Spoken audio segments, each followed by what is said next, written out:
E aí, estamos ao vivo para mais uma live aqui no canal e estou muito feliz aí com a live de hoje. Bom, o Instagram deve estar notificando aí o pessoal que a gente está entrando ao vivo e eu já quero dizer boas-vindas aí para quem está chegando. Muito bom. Se estiverem me ouvindo bem, me vendo bem aí, avisem nos comentários se está tudo certo aí, porque o nosso convidado de hoje deve estar chegando, deve estar entrando aí. Um convidado super especial, para mim uma honra recebê-lo aqui hoje. Muito bom. A Lídia Maternologia tá falando que mandou uma carinha aí, então deve estar tudo bem com o som. Muito bom, galera. Quarta-feira, com cara de sexta, né? Da onde vocês estão falando aí? Da onde vocês estão me ouvindo, quer dizer? Tudo certo. Muito bom. O tema de hoje é muito interessante, né? Porque tem muita gente que desconhece um pouco do assunto. Então, vai ser muito legal tratar desse tema tão importante. Vamos lá, o Guilherme tá chegando na área aqui. Eu vou liberar aqui para ele.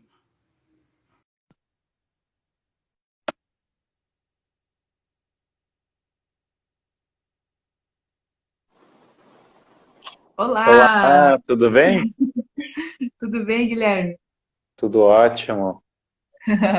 Muito bom.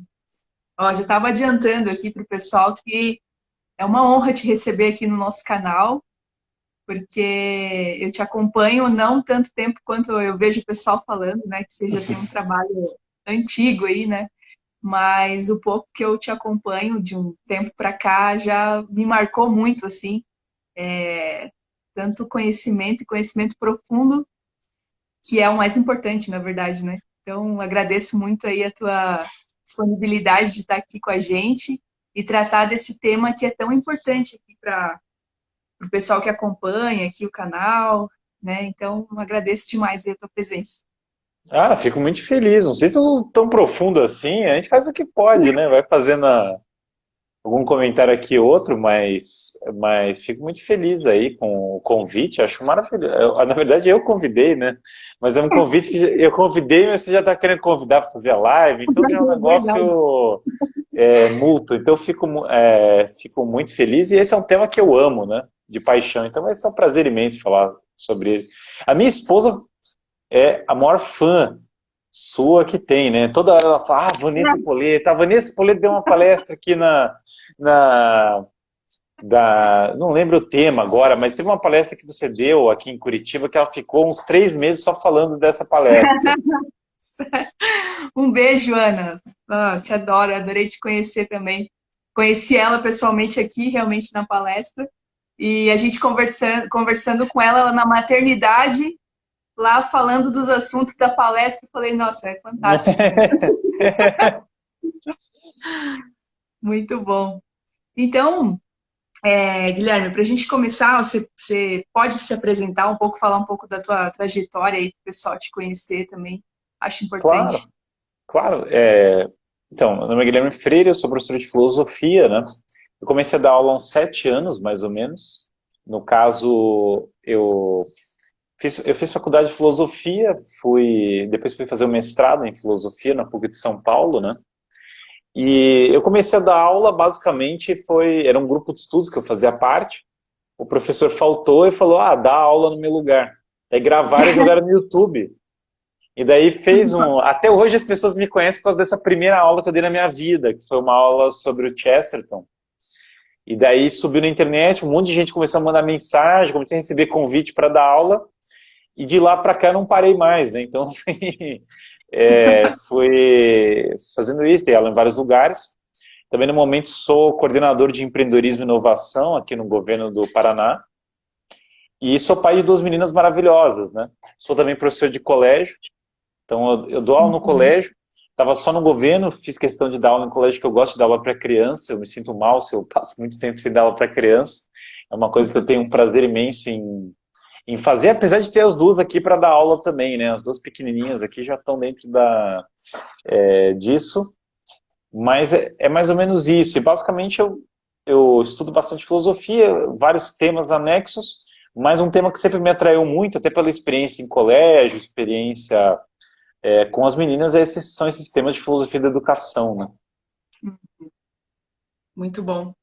Olha, a nossa live está só começando, então eu já vou pedir para vocês clicarem naquele aviãozinho ali e compartilhem, né? Porque às vezes o pessoal acaba esquecendo, né, da live, passa o horário e tal.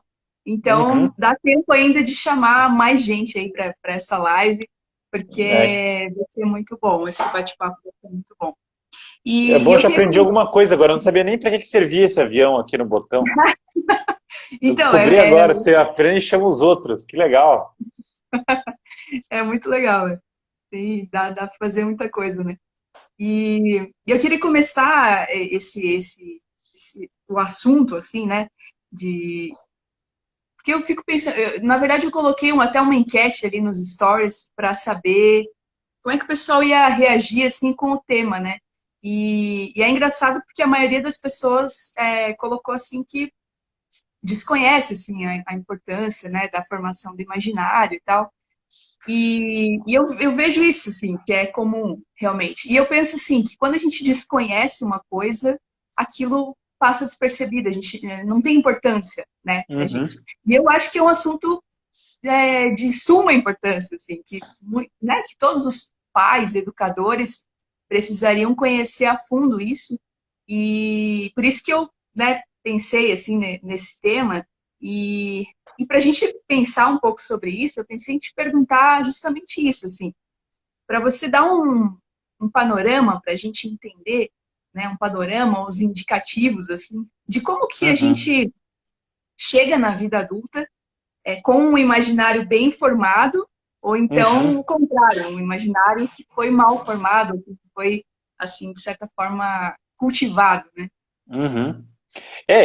E na verdade o imaginário não só a gente forma, claro que quanto mais cedo, maior o papel da formação do imaginário, né? Então as crianças muito pequenas têm uma importância muito grande de formação do imaginário, mas até o final da vida o imaginário está constantemente sendo formado, né? E hoje mais do que nunca nós somos expostos à mídia numa velocidade, uma proporção nunca antes vista, assim. Então, nosso imaginário está sendo formado em cada momento. Basicamente, vejam, tudo que nós aprendemos do mundo, num primeiro momento, nos chega pelos sentidos. Nós temos contato com o mundo externo, né? A partir desses sentidos que nós temos, nós vamos formando imagens das coisas que nós vamos percebendo. Com essas imagens, nós conseguimos pensar possibilidades para além daquilo que é visto imediatamente pelos nossos olhos. Então, por exemplo, eu estou vendo aqui o celular na minha frente, tem um tripé chinês que fica caindo toda hora na live, está em cima de um livro e tal. Essas são as coisas que eu vejo imediatamente. A partir do momento que eu vi esse tripé, eu consigo abstrair dele que ele tem 3 pernas e começar a pensar no número 3. Eu consigo pensar em um tripé que fosse verde, eu consigo pensar em outras possibilidades, né? E isso, a partir daí, eu consigo ver toda a gama também de possibilidades de ação. Por exemplo, eu sou professor, eu poderia ter sido médico. Outra pessoa foi médica, de fato, e aconteceram coisas com ela. Tal pessoa viveu o bem, e o bem mudou algo na vida dela. Outra pessoa sofreu alguma coisa que eu não presenciei. Então, essa grande gama de possibilidades, elas, na medida que nós vamos tendo contato com elas, elas vão formando o nosso imaginário. A forma como nós vamos formando essas imagens, né? E daí, a partir dessas imagens, é que os nossos juízos intelectuais, por exemplo, vou comprar um tripé novo, né? Esse é um juízo intelectual que o meu imaginário foi preparando o caminho para eu chegar nesse juízo. Agora, se eu não vislumbrei um tripé melhor, eu vou achar que esse é o único tripé que existe, certo? Ou que não tem outra possibilidade. Então, quando o imaginário vai sendo educado, você começa a ter possibilidades de intelecção, de inteligência, ou da ação moral, ou de várias coisas na vida mais amplas, né? Então você tem uma expansão realmente da capacidade de sensibilidade para as coisas, de visão mais ampla intelectual, de tudo. E uma das ferramentas mais poderosas que tem para a formação do imaginário são as obras que lidam com as possibilidades, tanto aquelas que lidam com a beleza, que são as obras mais simbólicas, quanto aquelas que lidam com o simbolismo do ponto de vista literário. Então, basicamente, as obras de ficção e a música, a pintura, a arquitetura, todas essas coisas têm um impacto imenso na formação do imaginário, né? Então, na medida que eu vou tendo mais contato com a harmonia na música, na pintura e outras coisas, essa harmonia passa para minha visão imaginativa. Na medida que eu vou tendo mais contato com obras de literatura com grandes exemplos, a minha ação é inclinada para realizar grandes eventos, né? Realizar grandes coisas e não simplesmente cair na mediocridade. Então, o imaginário ele está toda hora sendo ocupado, né? Hoje, existe como você não educar o seu imaginário? Não, não existe. Você está sempre formando ele de algum modo. Se você não está educando ele, você está deformando o imaginário. Aí você vai ter o seu imaginário preenchido por filmes ruins, por indústria da propaganda e tal. Ele vai formando o imaginário para um outro caminho que não a educação do imaginário, né? Sim. E vai tendo o impacto que a gente vai vendo aí na realidade dos dias atuais, né? E até tem essa questão que eu penso assim, da beleza, do belo e do feio, assim, que estão presentes na nossa vida o tempo inteiro, né? E se a gente pensar, por exemplo, nos nossos filhos, né? O que é apresentado, né? Então, hoje a gente vê tantos desenhos bizarros, por exemplo, né? Você pega desenhos antigos, né? Você vê uma beleza, até a música por trás é Ah, diferente. sim, a diferença é muito grande. É muito grande, assim. E até a questão dos livros também, né? Você pega certos livros com ilustrações também feias, né? E é engraçado, assim, porque às vezes eu tenho experiência aqui com as crianças, a Giana estava tendo alguma coisa sobre fontes históricas na aula de história, né? E aí falava sobre o pessoal usando o grafite, né, nas paredes, nos muros e tal. E ela falou, mamãe, eu acho isso feio, ela falou, né? Aí eu pensei, que bom, né? Pensei comigo, que bom, né? Porque Exato. tem coisas que causam, assim, um certo desconforto na gente, né? Outro dia, uma professora também mandou alguma coisa de inglês ali, com uns bichinhos meio estranhos, eles também ficaram todos assim, não gostei, que estranho, né? Então, causa uma estranheza, mas por outro lado, né, a criança, ou mesmo o adulto que vai sendo exposto a isso, a esse tipo de imagens, ou né, vai se formando, como você falou, né? Vai sendo mal formado, na verdade, e vai se acostumando com aquilo. E, de fato, as escolhas que ela vai fazendo na vida vão sendo influenciadas por isso também, né?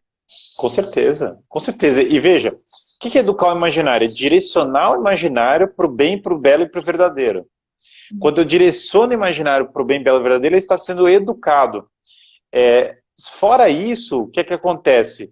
Eu vou sendo tomado normalmente pelas paixões mais baixas. Se você abrir o Netflix e for surfando no menu, você vai ver basicamente violência e sexo desordenado. É a primeira coisa que você vai pipocar. E aí, se você for procurando com cuidado, você começa a achar coisas boas entremeadas nisso. Por que é assim? Porque são paixões muito imediatas que demandam pouca reflexão, pouca formação e, portanto, pouco esforço de elevação do homem. É natural, ninguém acorda de manhã e fala, estou apaixonado pelo triângulo, certo? Estou apaixonado pela Pietà. O nosso lado mais baixo, ele precisa ser ordenado, colocado, e as nossas paixões direcionadas de tal modo que elas se elevem, né? Então, quando você vê então, é aquela coisa da inversão, né, que Platão já falava, né? É ruim que as pessoas tenham desejo, por exemplo, sei lá, de comida? Não. Mas se a comida vira o centro da vida da pessoa, há uma desordem na vida da pessoa, certo? A coisa está fora do equilíbrio. Então, restaurar a razão, a ordem, a moral e o equilíbrio é fundamental. Olha, estudos não faltam.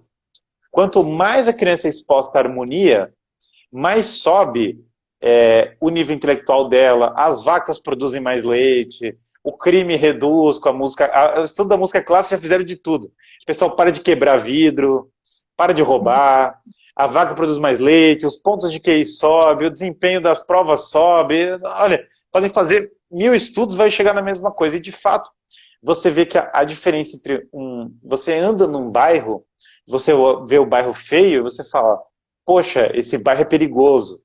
Porque você instintivamente já associa a beleza à segurança. Então, o que acontecia às vezes, antigamente você tinha casas muito simples, aqui em Curitiba a gente vê, por exemplo, casas de madeiras, mas que são belas. Então você não associa essa casa ao marginalismo, porque você vê, são famílias que construíram essas casas a duras penas, mas construíram com amor, construíram com cuidado, construíram com uma atenção que é distinta dessa coisa mais marginalizada, às vezes está na vida urbana. Então a beleza é fundamental para restituir a ordem na sociedade, restituir a harmonia e a paz entre as pessoas. Quando o imaginário é bem formado, a gente tem exemplos grandes para se nivelar, porque uma coisa é a criança que acorda e pensa assim, eu quero ser como São Bernardo de Claraval.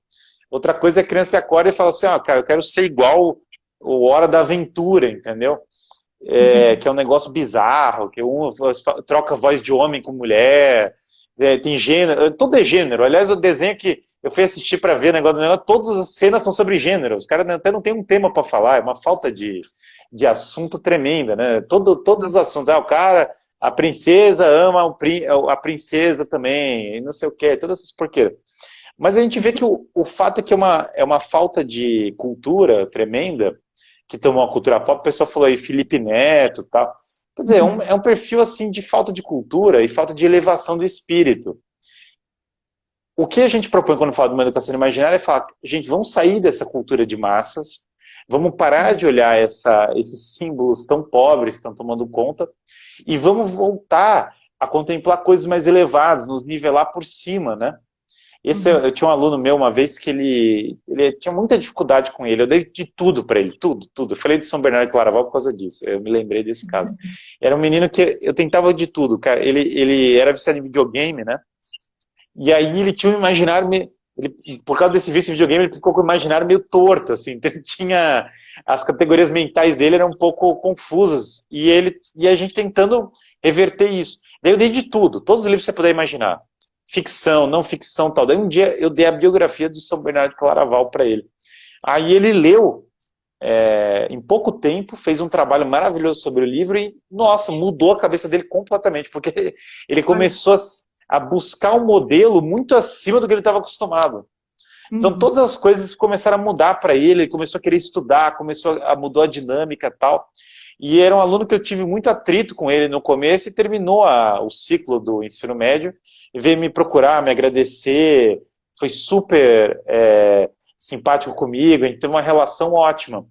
Então, assim, o imaginário, quando ele é alterado, e esse é um caso de uma obra de não ficção, mas é uma obra que mexe com o imaginário, porque é o exemplo heróico, o exemplo de uma vida maravilhosa. Então esse tipo de coisa muda realmente a vida da pessoa em absoluto. Quem de nós nunca foi influenciado pro bem ou pro mal por algum filme que a gente assistiu, por alguma série? Todos nós, se a gente vasculhar bem, a gente vai ver que isso já aconteceu conosco, né? Sim. E até se você pudesse conceituar, de repente, um pouquinho essa parte da beleza, porque até estava lendo outro dia, peguei um livro ali para pegar umas questões e falava um pouco sobre essa questão da beleza. E aí tinha uma frase de um autor lá que a mulher falou assim, beleza não se discute, gosto não se discute, né? Ela falou. Meu Deus, que horror! E aí ele respondeu, olha, eu acho que você anda lendo pouco. Deu uma resposta tipo assim, né? E porque isso, às vezes a gente tem uma visão de beleza muito relacionada assim à moda, né? A essas questões assim que daí você começa, é porque eu gosto disso, porque eu gosto daquilo, e gosto não se discute, né? Então, se de repente pudesse conceituar um pouco esse ponto da beleza, acho que ajudaria a gente a. A noção moderna de beleza que está sendo é muito derivada do Kant. Normalmente é assim, você tem o juízo de gosto, e esse juízo de gosto, a comunidade dos iluminados se junta para efetuar juízos de gosto e aí dizer o que é a arte, certo? Isso é o que a gente fala no livro chamado A Crítica da Faculdade do Juízo. O nome é complexo, é um livro dificílimo, desse tamanho, mas que passou essa noção para a noção de beleza. Um livro que, né, desconstrói a noção da beleza clássica para o mal, porque é um erro tremendo. Primeiro que esse negócio de comunidade de iluminados, e quando fala comunidade de iluminados é o quê? Aquela comunidade dos críticos de arte se juntam ali e falam, ah, isso é belo, e daí tem lá qualquer treco que você desarmônico, e daí o juízo de gosto coletivo deles vira o critério de beleza, né? Mas aí, para piorar em cima disso, para além desses juízos críticos, daí cada um acha, não, é o meu juízo do meu gosto, ele é o que determina o belo. Mas isso nada poderia ser mais distante da verdade. O belo, na verdade, ele é extremamente objetivo, ele é extremamente conectado com a noção do bem. O belo e o bem, eles são unidos. O que é bom é o belo. E o que é mal é o feio, certo? As duas coisas são intrinsecamente conectadas. Por exemplo, uma beleza, a atração que a pessoa tem por outra, imediata, ela não se concretiza no todo da beleza, né?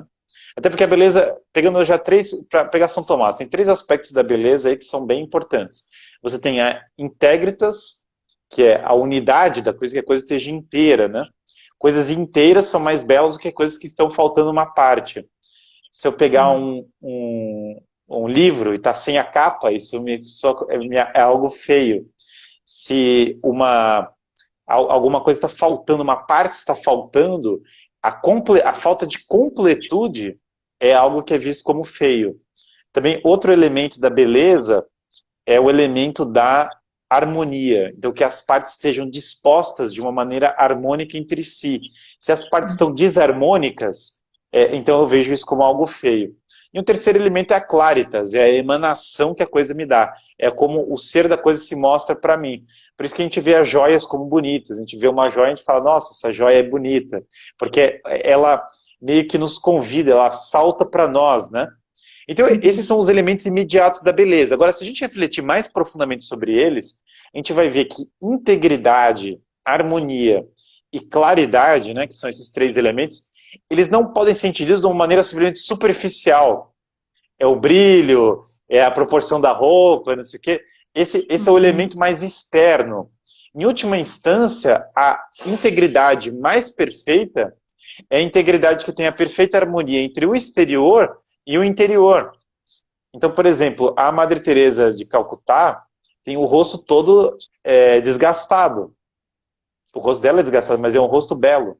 Porque esse é o desgaste do amor, do sacrifício dela. Então você vê algo desgastado, mas que é belo. Como que pode ser? É uma aparente contradição. Porque deveria ser o contrário, mas não. E você vê outras mulheres com o rosto todo esticado, de plásticas, que é horrível. E aí por quê? Porque é artificial. Uma criança desenha um rabisco, e esse rabisco tem uma proporção, você vê como algo belo. Um artista marmanjo, entendeu? Que desenha um rabisco e vende por 20 mil reais, e você vê como algo feio, ou deveria ver, se não está vendo, já tem algo de errado na coisa. Essas coisas são por quê? Porque você não pode olhar integridade e harmonia simplesmente no sentido imediato, você tem que conectar isso com a verdade. Por que o rabisco da criança é bonito? Porque ele é sincero, ele é uma expressão sincera, verdadeira, de uma harmonia tal como ela percebeu. Só que o rabisco do marmanjo, ele é uma insinceridade, ele está sendo mentiroso em relação à percepção. Então, não há relativismo na beleza, na medida em que eu consigo dosar todas essas coisas. O rabisco da criança, ele não é belo no mesmo sentido que sei lá, a Escola de Atenas, que é um show de harmonia, de disposição das coisas, de claridade, de beleza simbólica também, filosófica e tudo, do Rafael, mas ele tem uma verdade por trás. O rosto da Madre Teresa traz a beleza moral. Então todos esses elementos se conectam. A claridade também, existe uma claridade do ato de amor, não é só a claridade da joia, né? Até no Tolkien tem esse negócio, porque eles fazem umas joias, né? são as Silmarils, que são as joias belíssimas. E daí os caras começam a se matar para pegar a beleza da joia. Só que o problema é que um mata o outro para pegar a beleza da joia, mas a verdadeira beleza da joia foi dada pela canção da criação do mundo, que é a harmonia criadora do mundo. E essa harmonia implica uma vida bela e moral. Então a pessoa que mata a outra para pegar a beleza da joia está contra a criação da própria beleza da joia. Então a beleza que fundamenta a beleza daquela joia está sendo destruída por aquela atitude individual. Então o juízo de gosto, ele não pode substituir a beleza, porque se eu ajo pelo meu gosto imediato para além da beleza objetiva, eu destruo a própria harmonia que dá fundamento àquela beleza. E aí a minha alma fica feia, na medida que o meu gosto vai sendo determinado pelas minhas paixões imediatas e não por aquilo que tem de mais profundo na minha alma. E aí na feiura da minha alma eu não enxergo a beleza na ordem correta. Então eu não valorizo, sei lá, a beleza da Madre Teresa, mas valorizo a beleza do diamante, porque ela é mais imediata. Então, é mais superficial, mais fácil de ver. E, portanto, eu valorizo mais. Então, as pessoas não deixam de procurar beleza nunca, elas sempre estão procurando a beleza. Mas quanto mais educadas, mais elas identificam a beleza mais profunda, mais sutil, mais difícil de ser vista de imediato. E quanto menos profundas, mais. As pessoas, todo mundo vê a beleza de uma caixa do iPhone. Ele abre, ele tem ali um brilho, ele é um bem de consumo, todo mundo gosta dele, o iPhone e tal. Mas as pessoas de hoje veem essa beleza da caixa do iPhone e entram num parque, numa floresta, e não conseguem ver a beleza das árvores ao seu redor. Que são muito mais complexas, muito mais harmônicas, muito mais elevadas em N aspectos do que aquela caixa de iPhone. A complexidade de uma árvore, o iPhone, o mil Steve Jobs não conseguem fazer perto de uma árvore, ou de uma criança, ou de um cachorro. Então, a gente perdeu muito da nossa sensibilidade para a beleza, né? E muita gente perdeu por conta desse egoísmo, dessa coisa assim, o meu gosto, meu juízo. A gente não se apaixona pelo mundo, a gente quer que o mundo se adeque às nossas categorias, né? Nossa, é muito profundo isso aí, né? E faz muito sentido, assim, porque até lembro de um filme, eu não lembro nem o nome do filme agora, mas me remeteu à lembrança aqui, e dessa agitação, assim, também, que também limita essa capacidade de apreciar o belo, né? Porque eu lembro que tinha a cena que o mentor do cara trouxe ele para um lugar, assim, natureza, e perguntou o que ele estava vendo, né? Ele não via nada. Falou, pô, que chato Sim. esse negócio aqui, vamos fazer alguma coisa, né? E, de repente, ele se esforçou um pouco e ele começou, né, a ouvir o barulho da formiguinha andando na folha e, né, e começou a ouvir, ver